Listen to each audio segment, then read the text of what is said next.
आदरणीय व्यापारी भाइयों नमस्कार। आज हम आपको बताएंगे कि आज किस तरह से आसान तरीके से आप अपने जीएसटी रिटर्न खुद भर सकते हैं। इसके लिए हमारे साथ हैं CA Revati Raman Gupta ji, chartered accountant. वो आपको बताएंगे कि आप अपने आसान तरीके से रिटर्न खुद भर सकते हैं। आदरणीय व्यापारी भाइयों नमस्कार।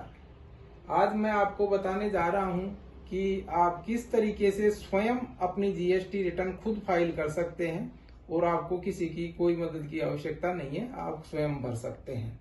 इसके लिए मैं बहुत आसान तरीका आपको बता रहा हूं। आप अपना कंप्यूटर, लैपटॉप जो भी है, आप उसको चालू कर लीजिए। इस पर गूगल क्रोम या जो भी आपके पास इंटरनेट एक्सप्लोरर है वो आप खोल लीजिए।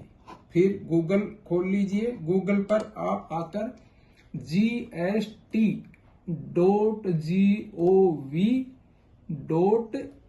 लिख दीजिए, gst.gov.in। इसके बाद जो जीएसटी का पोर्टल है वो खुल जाएगा। इस पर राइट साइड में लॉगिन का ऑप्शन है, उस पर आप क्लिक करेंगे। अब हम यहाँ से लॉगिन कर लेंगे। लॉगिन करने के बाद यहाँ यूजर नेम लिख देंगे, यहाँ पर पासवर्ड लिख देंगे। ये यूजर नेम पासवर्ड या तो आपके पास पहले से होंगे, यदि नहीं है तो इसके लिए आप दूसरा वीडियो देख के यूजर नेम और पासवर्ड आप क्रिएट कर सकते हैं। ये बहुत आसान है। यहाँ पर मैं यूजर नेम लिख रहा हूँ, यहाँ यूजर नेम पासवर्ड लिख देंगे। इसके बाद ये नंबर लिखने के बाद इसको लॉगिन कर देंगे।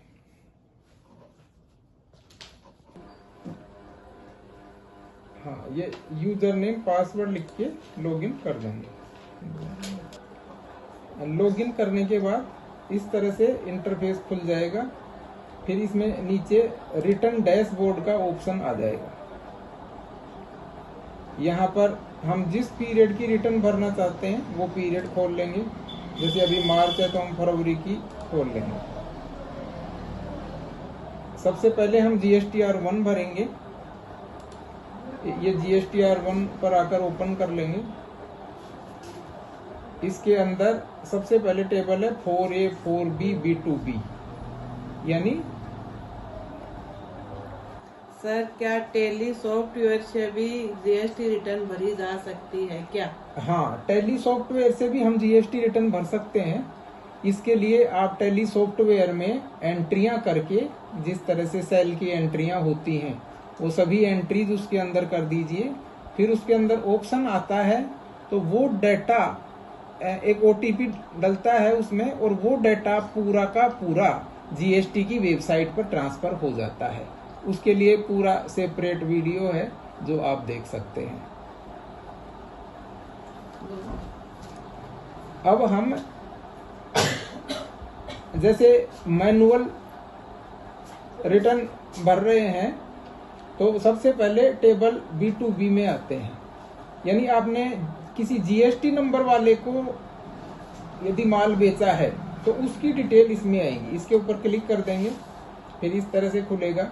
ये मेरा पहले से भरा हुआ है। अब आपको यदि नया भरना है तो ये ऐड रिकॉर्ड पर क्लिक कर देंगे। यहाँ आने के बाद आपको जिसको माल बेचा है उसका जीएसटी नंबर लिख देंगे, फिर उसका नाम अपने आप आ जाएगा। यहाँ इनवॉइस नंबर लिख देंगे, डेट लिख देंगे, जो इनवॉइस की वैल्यू है वो लिख देंगे। ये पॉइंट ऑफ सप्लाई अपने आप आ जाएगा जीएसटी नंबर से। इसके बाद नीचे आकर जैसे 5% का है, 18 का है, जो भी आपको वैल्यू लिखनी है, सेव करना है। फिर इसी तरीके से आपको दिखाई देगा जैसे ये दिख रहा है। जैसे मैं आपको खोल कर दिखाता हूँ, देखो ये बिल नंबर दिख रहा है, डेट दिख रही है, invoice value, taxable value, IGST, CGST। इसमें कोई डिलीट करना है तो यहाँ कर देंगे, इसमें कोई चेंज करना है तो यहाँ पर कर लेंगे। इसके बाद वापस बैक कर देंगे और नेक्स्ट टेबल पर आ जाएंगे। ये B2C लार्ज, यदि दूसरे स्टेट में माल बेचा है, 1 लाख रुपए से ज्यादा की वैल्यू का है तो आपको इसमें भरना है। वही प्रक्रिया है भरने की, पहले की तरह ही। फिर एक्सपोर्ट, यदि हम एक्सपोर्ट करते हैं, ये दोनों बहुत कम यूज होती हैं, बाकी इनको भरने की प्रक्रिया सेम है। B2C ये जनरली सबकी होती है। यदि हमने अनरजिस्टर्ड को माल बेचा है तो उसकी पूरी डिटेल इसके अंदर आ जाएगी। जैसे B2C खोलेंगे और इसमें हम ये पहले से भरा हुआ है, ऐड रिकॉर्ड पर करेंगे और इसमें जिस स्टेट में माल बेचा है वो स्टेट सेलेक्ट कर लेंगे, फिर टैक्सेबल वैल्यू लिख देंगे, यहाँ पर रेट सेलेक्ट कर लेंगे। B2C पूरा एक साथ भरना है, चाहे आपके 100 बिल हैं 50 बिल हैं, वो पूरे एक साथ इसके अंदर आ जाएंगे। टैली सॉफ्टवेयर से अपने आप एक जगह होकर आ जाते हैं। नील रेट सप्लाई, इसमें जैसे कोई गुड्स ऐसा है जिस पर टैक्स नहीं लगता है तो वो इसके अंदर आ जाएगा।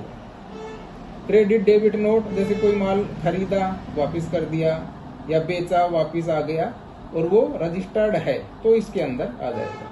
इसमें भी वही ऐड रिकॉर्ड में जाकर वही जीएसटी नंबर वगैरह, बहुत सिंपल प्रोसीजर है, उससे हम भर सकते हैं। देखिए ये जीएसटी नंबर, नाम आ जाएगा जैसे अपन ने B2B में लिखा था, बस वो सेम प्रोसीजर है। इसके बाद फिर बैक कर देंगे।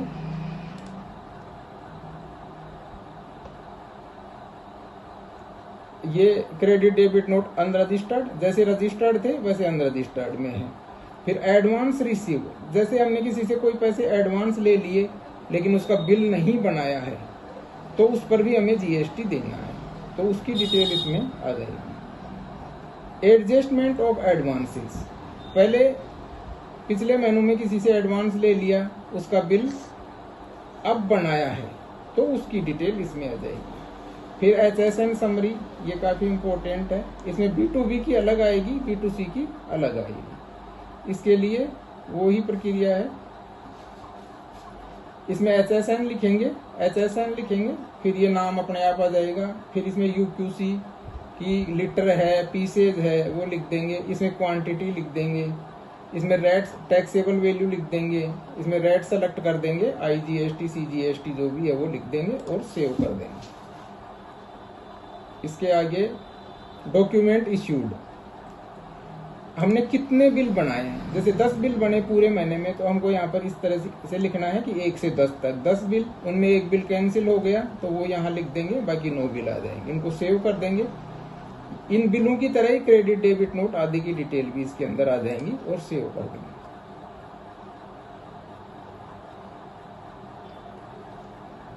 इसके बाद है supply made through e commerce operator.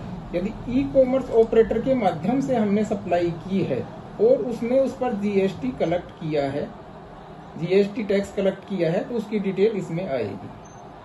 और लायबल टू पे टैक्स, यानी उसने टैक्स कलेक्ट किया है और वो खुद ही उस पर टैक्स पे करने के लिए लायबल है, तो उसकी डिटेल इसके अंदर आ जाएगी। सप्लाई अंडर सेक्शन 9(5), इसके ये जो ई कॉमर्स ऑपरेटर है उसके लिए ही है, उसको उन सप्लाईज की डिटेल इसमें देनी है। इसके बाद आता है अमेंड रिकॉर्ड डिटेल्स।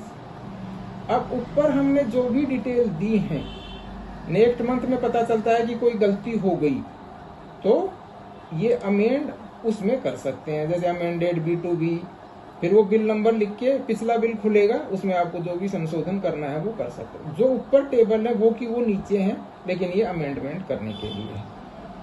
ई इनवॉइस डाउनलोड समरी, कोई ई इनवॉइस है तो उससे पता चल जाएगा। इसके बाद जनरेट समरी कर देंगे। उसके बाद प्रोसीड आएगा, OTP आएगा, वो डालकर सबमिट कर देंगे। और आपको इसमें किसी भी तरह की कोई समस्या हो तो आप मेरे को इस नंबर पर संपर्क कर सकते हैं, 9256603916, 9256603916। Thank you.